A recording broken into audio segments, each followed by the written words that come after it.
Saudamos a todos nossos amados irmãos, a você que nos ouvem nesta noite. Saudamos também os nossos amados apóstolos, Oriel de Jesus e Jussara de Jesus, com a doce, gloriosa paz de nosso Senhor e Salvador Jesus Cristo. Dando continuidade aos estudos bíblicos do livro de Jó, hoje teremos uma lição primorosa. A teologia de Eliú. O sofrimento é uma correção divina. Isso estará nos textos bíblicos de Jó 32, 1 a 4, 33, 1 a 4, 34, 1 a 6 e 36, 1 a 5. O estudo das Escrituras é a coisa mais importante para a vida do crente. Está escrito no Evangelho de João 5,39, examinai as Escrituras, porque cuidais ter nela a vida eterna. E na escola dominical, o ensino da palavra de Deus, ensino sistemático da palavra de Deus, vem trazer esta grande contribuição para a nossa própria vida eterna. Nos textos que eu vou ler simplesmente, tão somente o Jó 32, de 1 a 4, e no final do 36, 4 e 5, para dar o enredo da lição de hoje. Jó 32, 1. Então, aqueles 3 homens cessaram de responder a Jó, porque era justo a seus próprios olhos. Esses 3 homens eram os amigos de Jó, Elifaz, Bildade e Zofar. A partir do versículo 2. E acendeu-se a ira, agora no 4, Eliú, filho de Baraquel, o Buzita, da família de Rão. Contra Jó se acendeu a sua ira, porque se justificava a si mesmo, mais do que a Deus. E também a sua ira se acendeu contra os seus 3 amigos, porque não achando que respondeu, todavia condenavam a Jó. Versículo 4 e 5 do 36 diz assim: porque na verdade as minhas palavras não serão falsas contigo. Esta está um que é sincero na sua opinião. Eis que Deus é muito grande, a ninguém despreza, grande é a força do seu coração. Nessa lição de hoje veremos que Deus, como soberano, pode se sobrepor ao seu poder, ao seu amor. Ele é infinito. Deus não tem prazer no sofrimento, mas pode usar as adversidades para nos educar, para nos ensinar. E, como soberano, pode se revelar e falar por meio do sofrimento. Você vai desfrutar dessa lição hoje na instrumentalidade do pastor Mauro. A teologia de Eliú. O sofrimento é uma correção divina. Pastor Mauro, por gentileza. A paz do Senhor, é um prazer e satisfação estar aqui novamente. Estamos aqui para tratar-se da lição de escola dominical, lição número 11, a teologia de Eliú. O sofrimento é uma correção divina. E de antemão queremos deixar aqui nosso agradecimento a Deus, aos nossos apóstolos, pastor Iriel e pastora Jussara de Jesus, fundadores da Revival Church for the Nation. Queremos deixar aqui nossa gratidão. E a todos vocês, internautas, você que está nos ouvindo, estamos aqui para a lição de número 11, que nos diz a teologia de Eliú. O sofrimento é uma correção divina.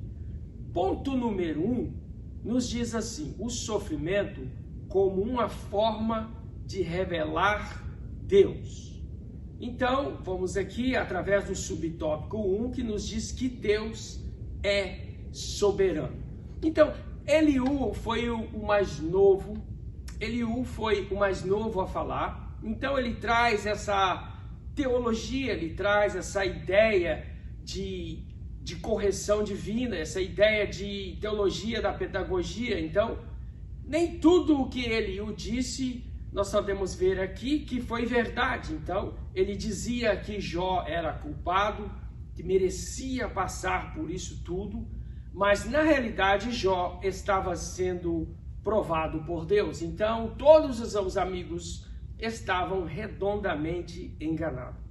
Então nós vemos aqui também que Eliú falou coisas boas a respeito de Deus e ruim a respeito de Jó, porque ali ele não estava entendendo, ele não estava tendo o discernimento.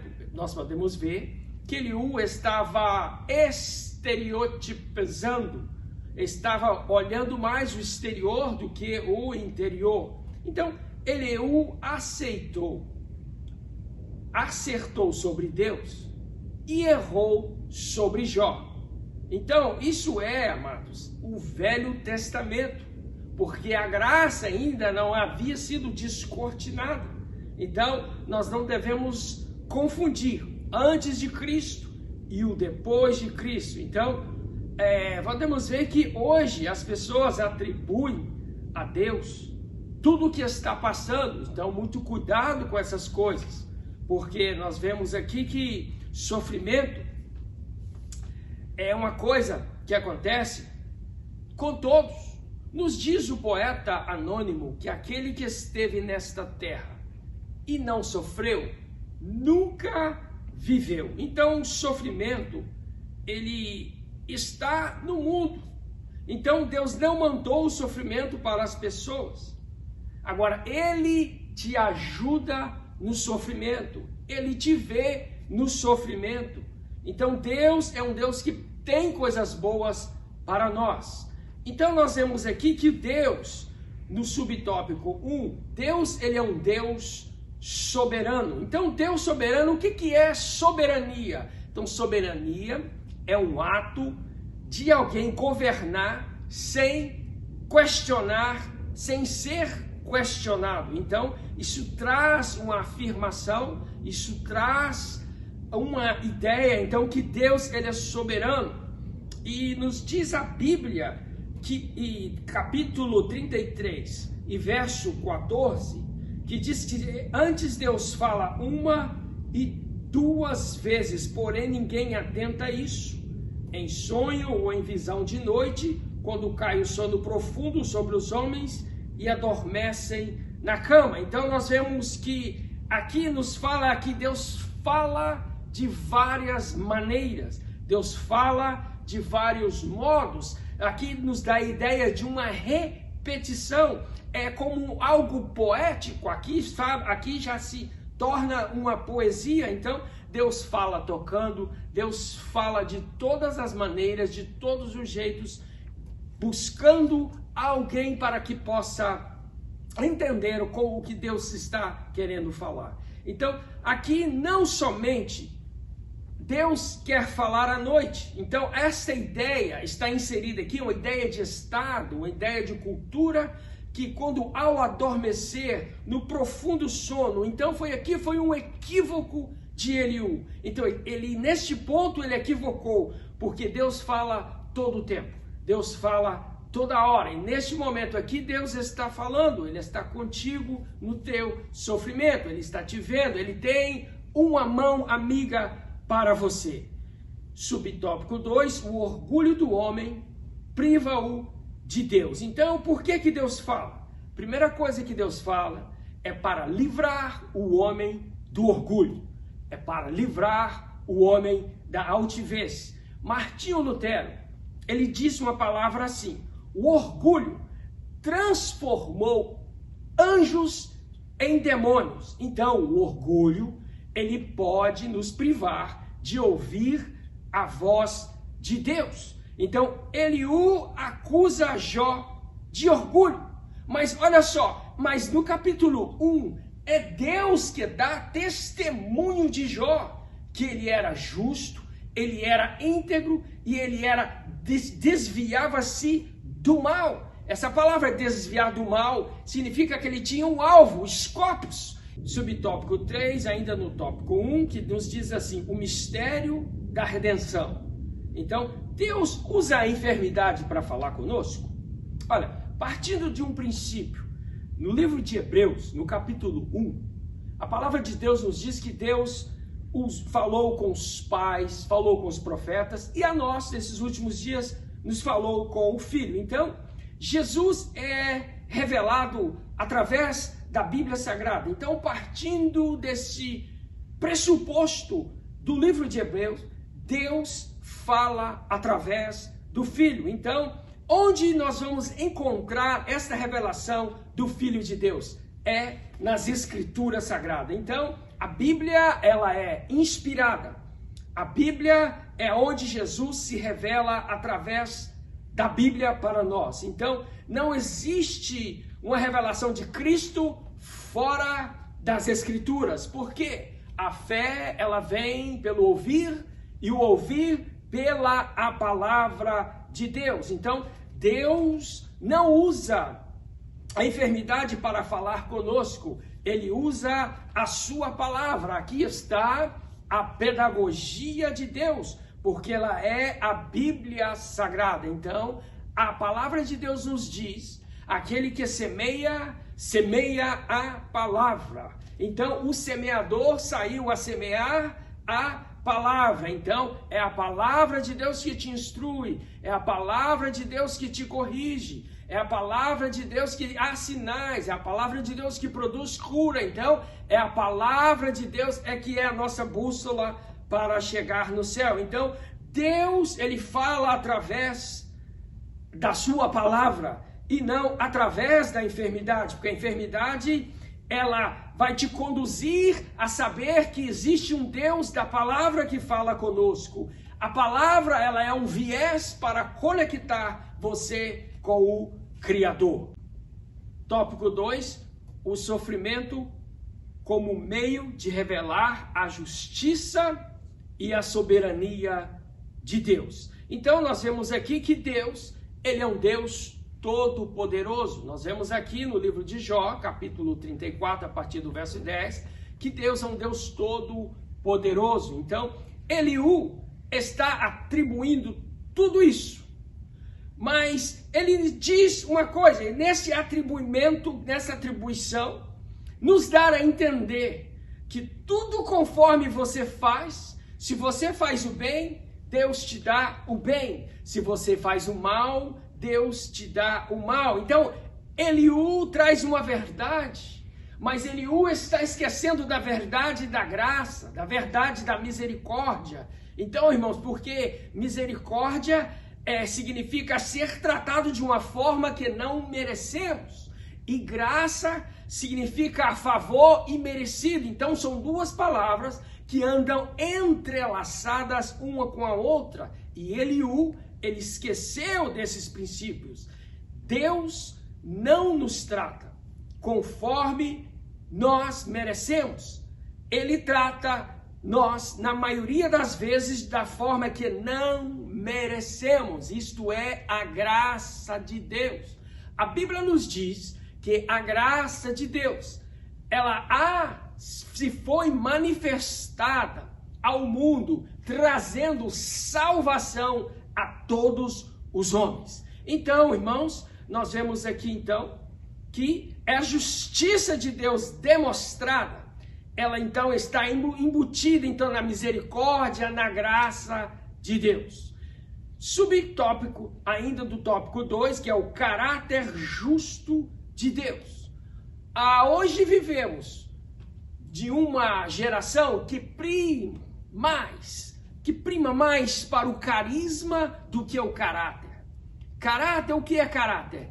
É quando ninguém está te vendo, Deus está te olhando. O que é caráter? Quando você está atrás de um computador, fazendo algo que não quer ser descoberto, que não quer revelar o que você está fazendo. Mas ali, Deus, o Criador, está contemplando todas as coisas. A palavra de Deus nos diz que Deus contempla os bons e os maus. Então, o caráter justo de Deus, Deus tem as suas balanças. E as balanças de Deus, elas são justas, elas são fiéis. Então, e as balanças de Deus, elas sabem pesar. As balanças de Deus, elas estão como um prumo, elas estão nivelando, elas estão trazendo justiça.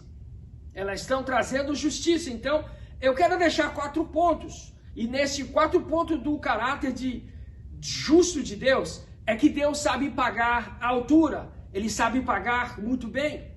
E é um Deus também soberano. Então, é um Deus que não precisa das suas conjecturas. É um Deus que não precisa do teu braço para agir. É um Deus que não manda recado. É um Deus que não pede favor. Então, Deus é Deus. Se Ele fizer, Ele é Deus. E se Ele não fizer, Ele continua sendo Deus. Então, nesse outro terceiro ponto ainda, Ele manda, Ele faz, Ele opera. E essa outra verdade desses 4 pontos ainda do caráter justo de Deus, Ele não segrega. Ou seja, ele não olha se é branco, se é pobre, se é rico, ou se é asiático, brasileiro. Então Deus é um Deus que não segrega, Ele é justo, porque para com Deus não há acepção de pessoa. Então essa teologia de Eliú, preste bem atenção, essa teologia de Eliú, ela veio falando com as verdades. Cuidado, porque ela veio falando certo a respeito de Deus, mas quando olhou para Jó, o homem que até ali, naquele momento, ele não falava, porque o livro de Jó, você pode ver que é um livro conhecido como o livro, de acordo com Agostinho, era um livro conhecido como o livro das 7 vozes. Ali você vai ver a voz de Jó, ali você vai ver a voz da mulher de Jó, ali você vai ver a voz dos 4 amigos de Jó, e por fim você vai ver a voz de Deus. Então, irmãos, Deus é um Deus que trabalha. É ali naquele ponto, contra aqueles amigos de Jó.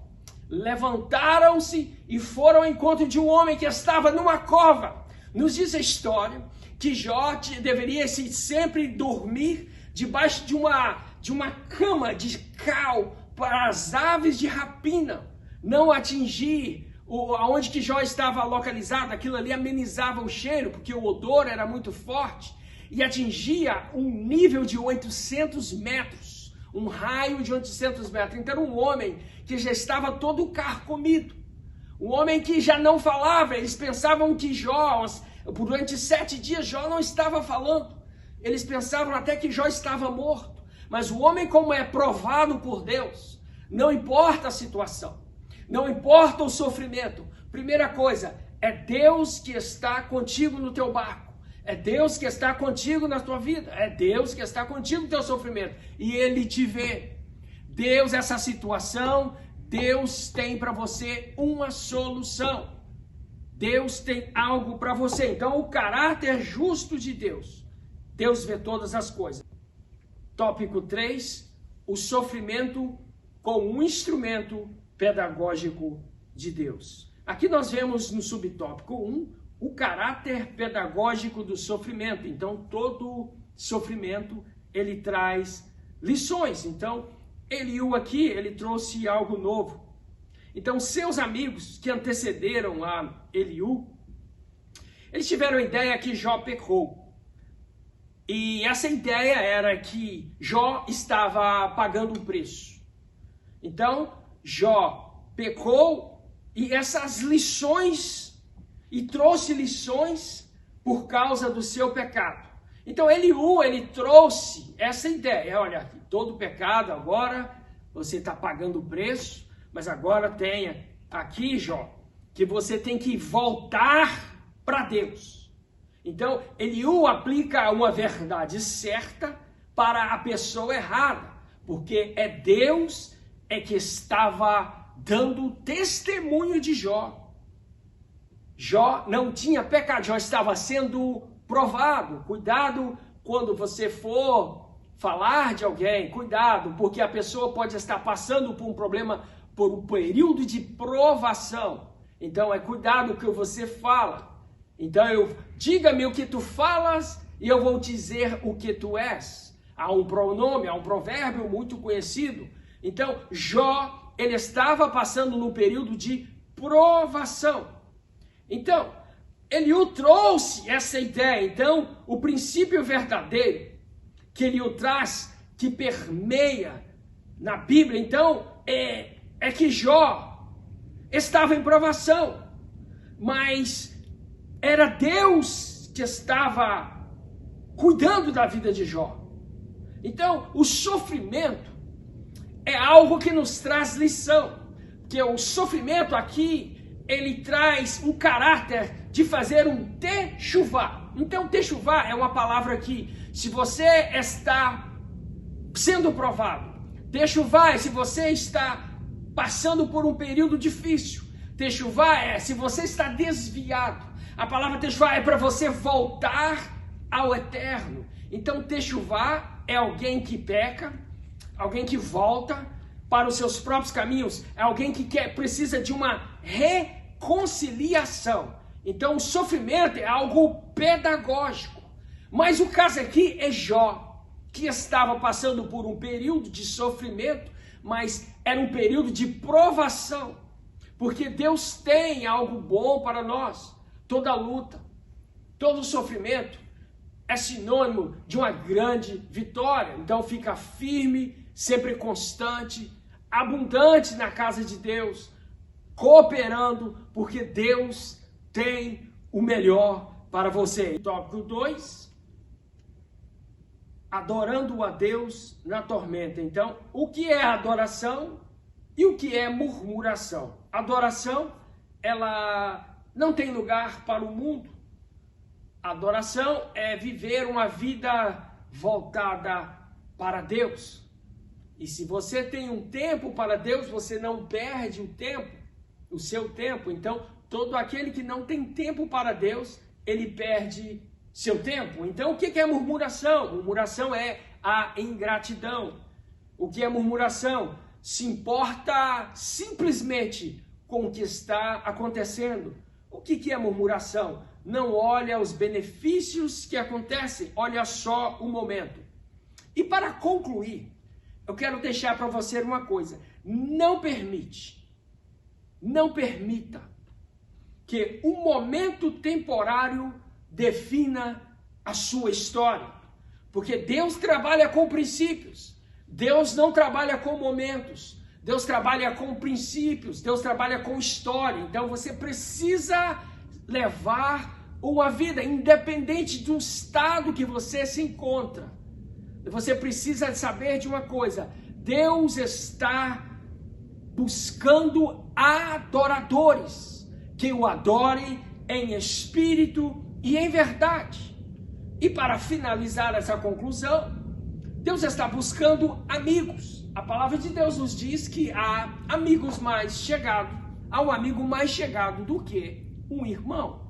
E a palavra amigo, ela vem do grego, que significa amigos. Amigos significa guardador um do outro. Amigo não fala mal um do outro.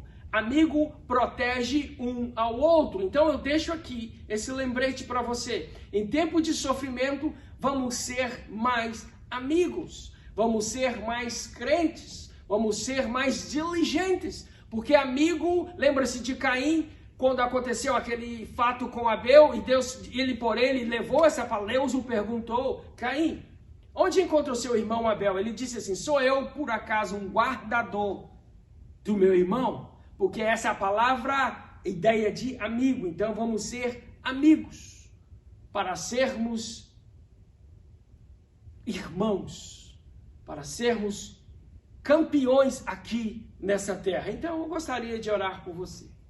Onde você encontra, se você está aí na tua casa, se você está dirigindo, se você está... Aonde você está, eu quero orar, você internauta. Feche os teus olhos, se não puder, só simplesmente medite. Pai, em nome de Jesus, nós pedimos uma bênção para todos aqueles, ó Deus, que nesse momento se encontram nesta rede social, na internet, ó Deus, que agora possamos, ó Deus, adentrar, ó Deus, como estamos, a Tua palavra está entrando, ó Deus, em cada situação, em cada vida, que em nome de Jesus esse sofrimento, ó Deus, vai ser conectado, está sendo conectado com a direção, a voz do comando. Então, Pai, nós te pedimos agora, entra com provisão nos hospitais, entra, Deus, com provisão nesse leito, nesta casa, ó Deus, que está usando, ó Deus, quem sabe já um estereótipo, está trocando, ó Deus, os valores da vida, os valores da família, os valores mater, da célula madre da família, estão sendo trocados, ó Deus. Nesta hora, ó Deus, entra com provisão, ó Deus, em cada lar representado. Em nome de Jesus Cristo, ó Deus, que nós possamos seguir em fé, em paz, ó Deus, e saber, ó Deus, que do outro lado, ó Deus, Tu és um Deus que vai falar e vai retribuir tudo aquilo, ó Deus, que perdemos. Em nome de Jesus. Amém. Que Deus abençoe você. Vejo você na próxima aula, em nome de Jesus.